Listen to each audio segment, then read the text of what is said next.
Hi, continued good walk. Sorry about the background noise. That'll be cleared in 1 second. Welcome to this week. We have a program that's in there for you on the Malava Malka, Jewish femininity, and the completion of the Dira Bitachtonim. If you tune in to about 1 hour and 10 minutes, then we segue in that 3 hour program into the weekly Sicha. I did number three. It was short, but it was quick. And then we have Mimer, Mayim, Rabim also in there at the 2 hour mark as a custom. I think that some of those might be a little strong for you guys. We had the women's program.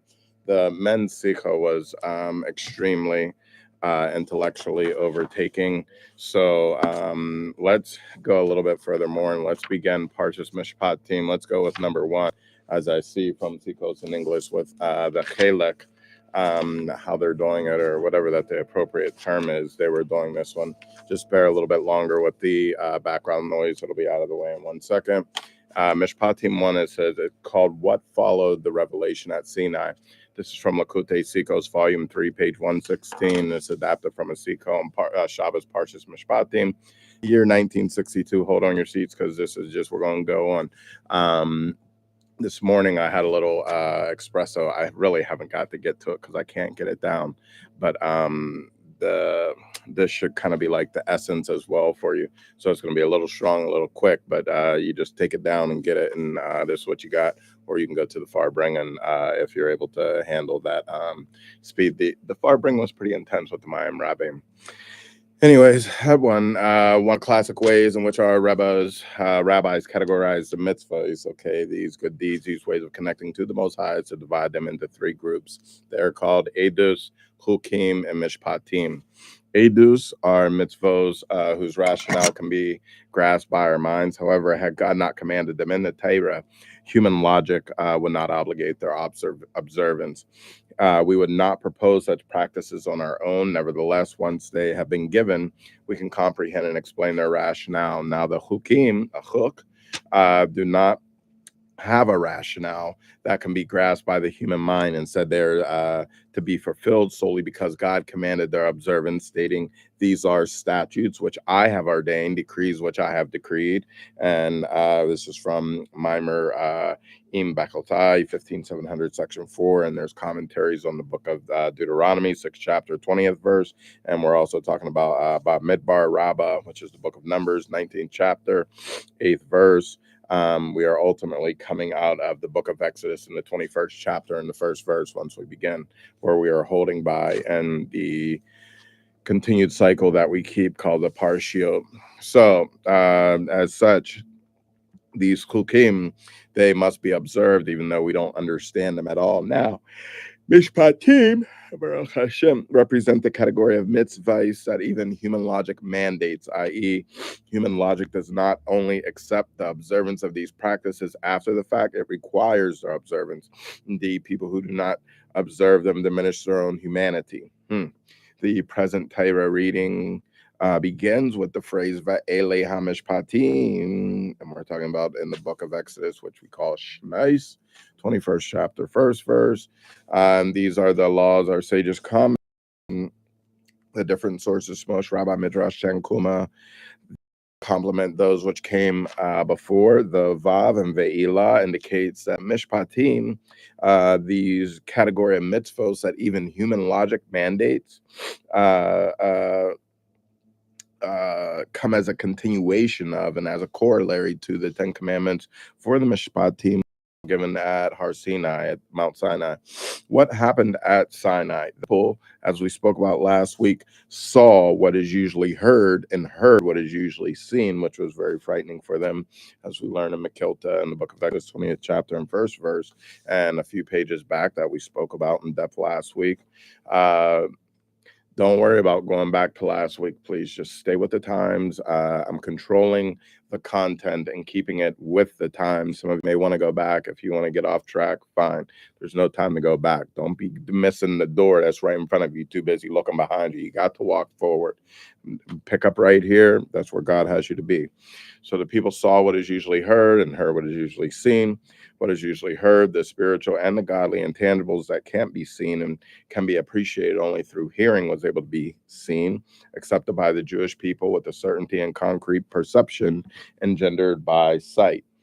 The godliness, what was usually seen, our material world, was then only heard. It felt distant as it were, and could be conceived of only abstractly. So how are these mishpatim, these mitzvahs that our ordinary minds comprehend, a complement to such a transcendent revelation? And the Sikha that follows, the Rebbe answers this question by explaining the uniqueness of the giving of the Torah that have brought about a fusion of godliness in our material world. Therefore, it is precisely the mishpatim, the mitzvahs that our logic obligates us to keep, which are necessary to fulfill the purpose for which the Torah was given, enabling its instruction to suffuse and permeate the framework of our world. With that foundation, the Rebbe explains the interrelation of several of the interpretations our rabbis have given to the verse, and these are the laws which you shall place before them, showing how these laws enable us to incorporate godliness into our everyday existence. As always, I dedicate the learning to my brother Theodore Jason Midhomer Doler, and it is a Yontif here of Chaf Beis Shavat, the yard site of the Rebbitzin Chaya Mishka Schneerson. If you're able to, when you can, give tzedakah and the denominations of the Chamesh, which is the 5, which are the acronym, the letters for Chaya Mishka Schneerson. We will practice as we preach and put in the 5 also. Continued Mazel Tov to Yosef Halilian on your bar mitzvah. Hopefully I have the details right. When we say that we should only share simchas, that we should only meet each other in joyous times, we should make such a thing come true and try to find the good and all things, and then make sure to be a part and essentialize in every way that we can. Let's go inside. We only have a few minutes, and then we'll continue again soon, but this will get you started if you need a piece to go in for today. For those of you who do want to go back, or if there's any other previous videos that you would like to see or repost or revisit, please feel free to just ask. Although it's not listed right there, we still have all the archive for you and available. What followed the revelation at Sinai, page 321. 3 interpretations, 3 categories of mitzvahs. Number 1, it says commenting on the verse in the book of Exodus, 21st chapter, 1st verse, and these are the laws which you shall place before them. Our sages and rabbis offer several interpretations of the Hebrew lifnehem, translated as before them. A, legal issues must be adjudicated before them, i.e. before Jewish judges and not before non-Jews. When there is a dispute between Jews, they must settle it before Jewish judges who rule according to Torah law, not before non-Jewish magistrates. Even when the secular law is no different than that of the Torah, litigation must be brought before a rabbinic court. And this comes out of Gittin 88b, Rashi and Shmos and Shulchan Aruch Hashem Mishpat 26. Don't get lost in those sources. The sources are there. If you need them, you look them up. But if you're at a lower level, if you're not there, understand what all of them are. Don't get caught up in a little bit of the Hebrew words. It's Lashon Kodesh, and then that you miss all the English that we're giving you. Just over a couple words that you don't understand. Just focus on what you can hear at that time. This Lifnehem, okay, shares its root with the Hebrew word panim, literally meaning face. Okay, so for them, face. However, it also has several other meanings, including inner dimensions. In this context, the verse instructs us that a student being taught the Torah's law should be exposed to their inner dimensions, their underlying reasons. According to Eruvin 54b, he should not be taught the laws as a dry canon, but should be shown their motivating principles. Instead of telling a student, this is the law, discover the motivating principle yourself. The teacher should explain the concepts in a manner which sits well within the student's understanding. C, according to the Alter Rebbe, Torah or Mimer entitled Ve'elei HaMishpatim, Lifnehim, inner dimensions, refers to the students, their panemius. The Torah's judgments enable the knowledge of God to be implanted in their in the inner dimension of a Jew's soul within our spiritual makeup, we have a number of different levels, some revealed and some hidden. The Torah must permeate even the most innermost and deeply hidden dimensions of the souls, like all concepts in Hasidus. For some of us, Hasidut, the above, is also alluded to in Nigla and the revealed dimensions of Torah law, commenting on the verse above, Talmud Yerushalmi, Avodah Zarah 2:7 in the gloss Panei Moshe, associates the word Tasim, translated as you shall place, with the Hebrew word Sima, meaning treasure trove. That refers to the inner and hidden dimensions of the Torah. When the hidden dimensions of the Torah are placed, Lifnehim, they arouse the hidden inner dimensions of the soul. According to the Zohar, volume 3, page 73a, as mentioned on several occasions, when our sages offer different interpretations of the same word in the Torah, all the interpretations share a connection. Lakute Sichos, volume 3, page 782. Thus, it is necessary to ask, what is the connection between these three different interpretations of Lifnehim? Another point requires clarification. The Torah teaches all these directives implied by the word Lifnehim, specifically in connection with the mitzvahs that are referred to as Mishpatim, i.e., it is the mitzvahs categorized as mishpatim that are to be placed before them, as is well known, according to the mimer entitled Im Bechosai 5700 and commentaries to Deuteronomy 6:20 and the commentaries to the Haggadah, with regard to the question asked by the wise son, what are these three classifications? The Edis, the Chukim, and the Mishpatim, is well known. The mitzvahs of the Torah are divided into these three categories: Chukim, Edus, and Mishpatim. These three categories reflect the differing degrees to which a particular mitzvah can be comprehended by our logic and understood by us. The mitzvahs described as chukim do not have a rationale that can be grasped by the human mind. Instead, they are to be fulfilled solely because God commanded their observance. They are statutes which I have ordained, decrees which I have issued, according to Bamidbar Rabbah 19:8, to be observed, even though one does not understand them at all. Edus, by contrast, are mitzvahs whose rationale can be grasped by our minds. However, had the Torah not commanded them, human logic would not obligate their observance. We would not propose such practices on the basis of our own logic. Nevertheless, once the Torah has given such commandments, we can comprehend and explain their rationale.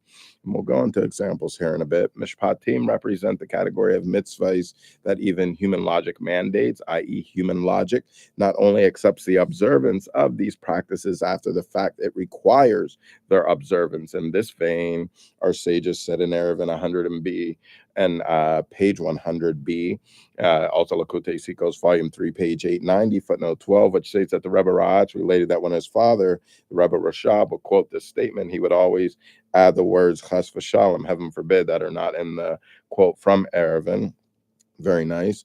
If chas v'shalom, heaven forbid, the Torah had not been given, we would have learned modesty from a cat and the prohibition against theft from an ant.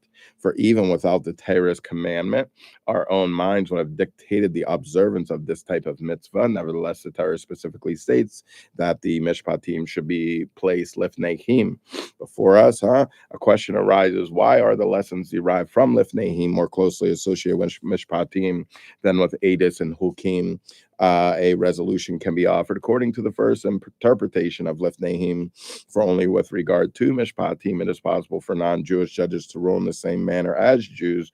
With regard to edus, and certainly with regard to hukim, there's no need to forewarn against approaching non-Jewish judges, for it is obvious that a non-Jew cannot relate to such laws. A non-Jewish judge's rulings and stem only from logic, not from a source that transcends human intellect. However, since mishpatim include matters that fall within the scope of human intellect, it is possible that non-Jews will rule in the same manner as the Torah prescribes. Therefore, it is necessary for the Torah to clarify that Jews must bring their disputes before a Jewish court.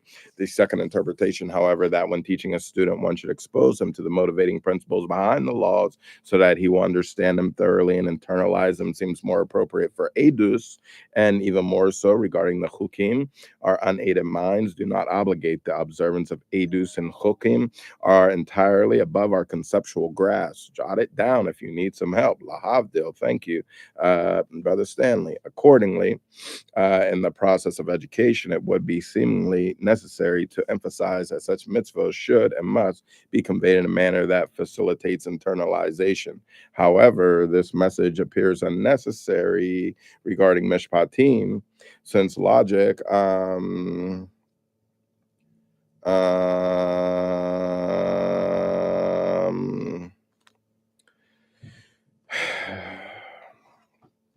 However, this message appears unnecessary regarding Mishpatim, since logic compels the observance of the mitzvahs. In that category, it is obvious that the instruction should be conveyed in a manner that relates to the student, enables him to internalize it. Neither does the interpretation of Lifnei as to your inner dimension seem to relate to Mishpatim. In order to observe the Mishpatim, does not appear necessary to arouse the inner dimension of our souls, for these mitzvahs are also obligated by our logic, since Kukim, by contrast, transcend the dictates of logic. Their observance must be spurred by arousing the inner dimension of the soul. Without such inspiration, observance of these mitzvahs will be a function of duty alone, obedience to God's decrees. If these mitzvahs are not internalized, the Jew will carry them out only because he must. Since he does not relate to them, his observance will lack inner vitality. For a person to internalize these mitzvahs and be motivated to perform them with internalized vigor, he must arouse the inner dimensions of his soul, a dimension that transcends intellect. When we began just a few minutes ago, there was a very annoying sound. I'm not sure what it'll sound like on the recording, but we should know, and we should be still trying to learn something from everything. A little bit of noise in your background, a little bit of problems in your life is not a reason to give up. Just stay the course for a little bit longer.